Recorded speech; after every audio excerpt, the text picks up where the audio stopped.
वसई विरार नाला सपारा 5 दिन तक डूबा रहा, कमर तक पानी थे, जो वसई विरार का सबसे पास इलाका माना जाता है।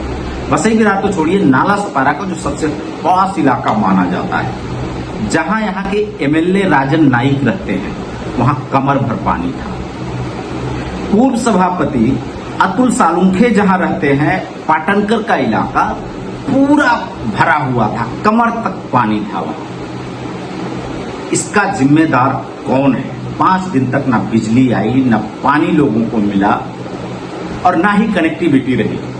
इसका कारण कौन रहा, यह देखने जाएंगे तो इसके पूरे कारण में वसई विरार शहर महानगर पालिका दिखेगी।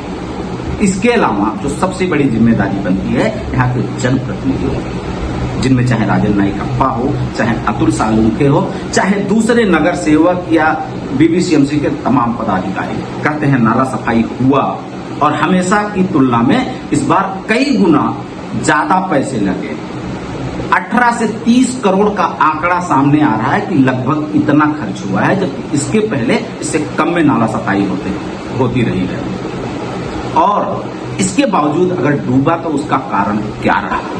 हमारे साथ मिश्री लाल दुबे जी हैं, ये ठेकेदार भी हैं और विशेषज्ञ हैं इस शहर के, जिन्हें सब पता है कहाँ पानी आता है और कहाँ से जाता है। और इस करप्शन के बीच में किसका हाथ है, कौन है इसके जिम्मेदार, ये बताएंगे। नाला सफाई नहीं होने का कारण क्या रहा और पूरा नाला सपारा डूबने का कारण क्या रहा है, और लोगों को जो समस्याएं हुई है उसका जिम्मेदार किसे मानते हैं आप?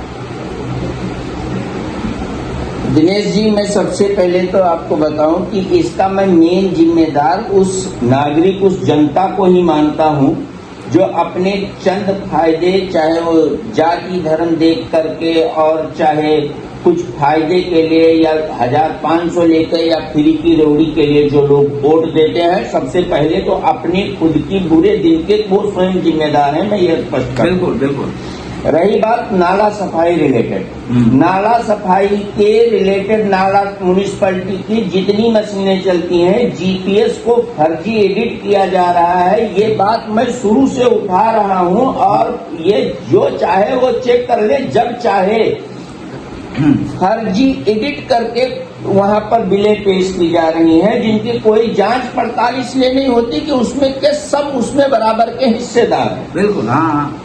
अगर देखा जाए तो यहाँ पर 9 प्रभाग हैं और 9 प्रभाग का नॉर्मली अगर बहुत अच्छे से सफाई किया जाए, जिसमें लिखित में स्टाम्प पेपर पर गारंटी दी जाए कि पानी नहीं भरेगा, तो 2,70,00,000 का नॉर्मली खर्चा है पूरे 9 प्रभाग का, नाई गांव से लेकर के विराट तक का।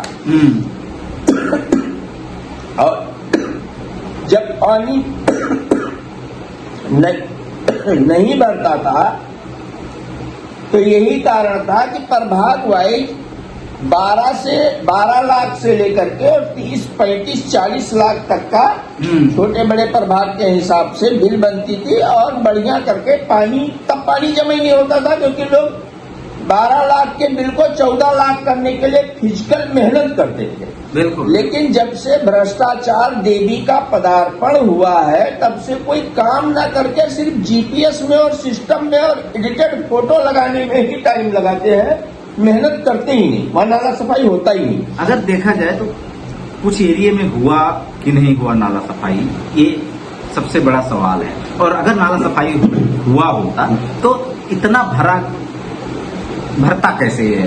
पहली बात तो ये जल भराव नहीं, इसको जल जमाव कहिए। बिल्कुल। यहाँ पर शहर में जो हुआ है वो जल भराव नहीं हुआ है, जल जमाव हुआ है। जल भराव तो पूरे कोंकण रेंज में, पूरे पुणे रेंज में सब जगह हुआ है। हाँ। और जल भराव एक प्राकृतिक आपदा है, एक प्राकृतिक क्रियाशीलता है। हाँ। जल जमाव एक गलत रॉन्ग मैनेजमेंट है, एक कुप्रबंधन है। जल जमाव हुआ है, यहाँ पर पानी जो रुका है वो साफ साफ स्पष्ट प्रमाण है कि नाला सफाई ईमानदारी से हुआ ही नहीं है। अब नाला सफाई में लोग मेहनत करें, डीजल फूके, उससे बेहतर यह है कि घंटे बढ़ाओ, बिलों को एडिट करो, फोटो एडिट करो और लगा दो। और म्युनिसिपैलिटी भी कहती है 40-60 कर लो, बात खत्म।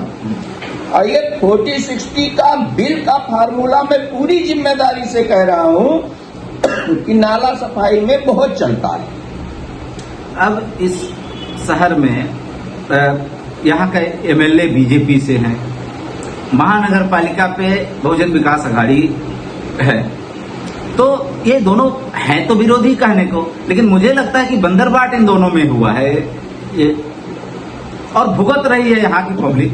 तो इसको कैसे देखते हैं, ये कैसे इन चीजों को डिफाइन किया जाएगा कि जिम्मेदारी कौन लेगा इसका? देखिए, मैं यहाँ आपसे सहमत नहीं हूँ, उसके लिए मैं क्षमा भी चाहूंगा आपसे। मैं वसई विरार शहर महानगर पालिका के सिपाही से लेके कमिश्नर तक को फेस करता हूँ और निरंतर हमारा वहाँ पर सब हर तरह का हमारा अवसर पड़ता रहता है। यहाँ समस्या राजनीतिक नहीं है, समस्या प्रशासनिक है। और प्रशासन, हाँ मैं कहूँगा पूरी तरह से मैं क्लीन चिट नहीं दे रहा हूँ, मैं ये कहूँगा कि राजनीतिक बंधुओं को जिस तरह से उनके जब अधीन हो गई, जब प्रशासक था तब अलग बात थी। अब चूंकि यहाँ हमारा मेयर बैठा है, जनता का मेयर है और जनता का ही एलओपी है। बिल्कुल। लेकिन आप लीडर ऑफ अपोजिशन से, अगर आप विपक्ष नेता से कोई भी जाकर के बताओ भ्रष्टाचार का पेपर दो, साहब फोन ही नहीं उठाएंगे। वो बड़ी बड़ी बातें, मतलब उसमें सब जगह प्रचार करते हैं कि हमें आप फोन कीजिए, आप उन्हें व्हाट्सएप कीजिए, आपका व्हाट्सएप खोल के नहीं देखेंगे। आप मेयर को फोन कीजिए, फोन नहीं उठाएंगे, व्हाट्सएप नहीं देखेंगे। मतलब प्रशासन पर कभी भी, प्रशासन का शासन बनने के बजाय लोग अपना शायद हिस्सा बांट रहे हैं। मैं स्पष्ट नहीं कह रहा हूं, क्योंकि मैं कह रहा हूं कि शायद हिस्सा बांट रहे हैं या किसी और कारण से डर रहे हो, ये वो जाने। लेकिन जो बीबीसीएमसी का सवाल है, यहाँ प्रशासक लूट रहा है, जनप्रतिनिधियों का प्रत्यक्ष हाथ नहीं होता है बिल बांटने में, बिल बनाने में, पेमेंट करने में। स्पष्ट हाथ जो है जनप्रतिनिधियों का नहीं होता है। यहाँ जो है स्पष्ट तौर पर अब प्रशासन खुल्ला लेकर के चुप बैठा है। आप कोई भी जांच से लगा दीजिए, जांच के लिए बता दीजिए, सीधे सीधे कह देते हैं ये डॉक्यूमेंट्स नहीं है। जिसको 2 करोड़ का पेमेंट दे रहे हैं कहते हैं इसकी बिल हमारे पास नहीं है। आरटीआई में मैं एविडेंस के साथ बोल रहा हूँ, जिम्मेदारी के साथ बोल रहा हूँ। ये प्रशासन का यहाँ का जवाब है। आप आरटीआई में लगा के कोई बिल मांग लीजिए, उन्हें पता है बिल एडिटेड है, आप बिल मांग लीजिए, आरटीआई लगा दीजिए, देंगे नहीं, कहेंगे हमें तो उपलब्ध नहीं है। अब जिसको 2 करोड़ का पेमेंट दिया, वो करोड़ रुपए पेमेंट दिया, कहते हैं बिल उपलब्ध नहीं। कुल मिलाकर नाला सुपारा वसई विरार के यहाँ का सत्ता में बैठे बहुजन विकास अघाड़ी के लोग, चाहे वो मेयर हो, चाहे वो सभापति हो, चाहे नगर सेवक हो, और भारतीय जनता पार्टी के जो लोग अपोजिशन में बैठे हैं, और वसई विरार महानगर पालिका में जो अधिकारी कमिश्नर से लेके सारे लोग बैठे हैं, ये सब मिल करके पूरे नाला सुपारा वसई को डुबाया है। दरअसल ये डूबा नहीं है, ये डुबाया गया है।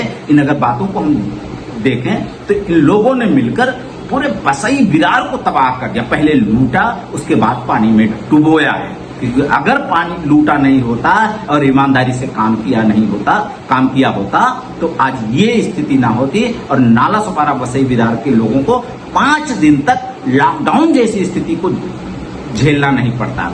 ये पानी को लेकर, पानी जल भराव को लेकर जो अघोषित आपातकाल रहा यहाँ, वो लॉकडाउन से कम नहीं था, क्योंकि बिजली हो, इंटरनेट हो, फोन कनेक्टिविटी पूरी तरह से टापू की तरह हो गया था और पूरी दुनिया से कट गया था ऐसा।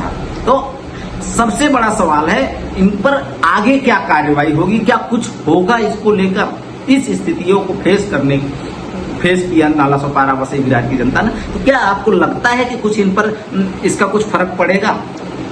कुछ नहीं। पहली बात तो मैं आपसे शुरू की सब बात से सहमत हूँ कि नाला सुपारा वसई विरार डूबा नहीं है, इसे डुबाया गया है। ये यहाँ इसमें कोई संदेह है ही नहीं। रही बात कार्रवाई की, तो कोई कार्रवाई नहीं करेगा। सबको सबका शेयर चाहिए, सबको सबका हिस्सा चाहिए, सबकी सबको भागीदारी चाहिए। कोई इस पर कोई कार्रवाई करने के मूड में नहीं है।